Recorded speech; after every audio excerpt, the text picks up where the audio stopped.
বন্ধুরা, তোমরা কি জানো মাটির নিচে পিঁপড়েরাও মানুষের মতো শহর, রাস্তা, বাড়ি, অট্টালিকা সবই বানায়।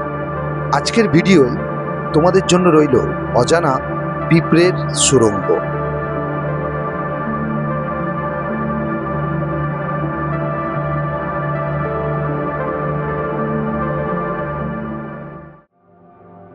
পিঁপড়েরা অতি ক্ষুদ্র জীব হলেও মাটির নিচে এরা অত্যন্ত দক্ষ ও সুশৃঙ্খলভাবে তাদের সমাজ গড়ে তোলে। তাদের তৈরি করা শহরগুলো এতটাই জটিল যে বিজ্ঞানীরাও অবাক হয়েছে। পিঁপড়েদের দল মূলত 3 শ্রেণীতে বিভক্ত থাকে: রানী পিঁপড়ে, পুরুষ পিঁপড়ে ও কর্মী বা শ্রমিক পিঁপড়ে। একটা সুড়ঙ্গ বা শহরের মূল হলো এই রানী পিঁপড়ে। এর কাজ হলো ডিম পাড়া। পুরুষ পিঁপড়েরা প্রজনন কাজে রানীকে সাহায্য করে, আর শ্রমিক পিঁপড়েগুলো শহর তৈরি করা, খাবার সংগ্রহ করা এবং অন্যান্য শত্রুদের আক্রমণ থেকে রক্ষা করে।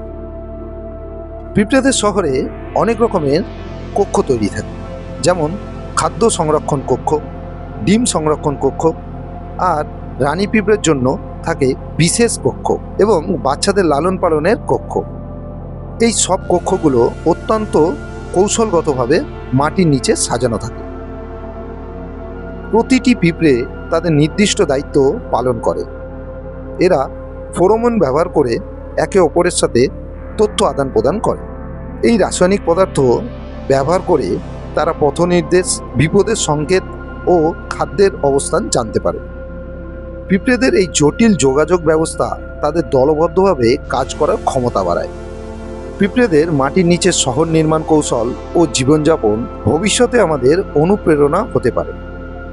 পিঁপড়েদের এই মাটির নিচের জগৎ আমাদের শেখায় যে সময়ের কাজ সময়ে করলে, কঠোর পরিশ্রম এবং মিলেমিশে কাজ করলে একতার মাধ্যমে যে কোনো কঠিন পরিস্থিতি জয় করা সম্ভব।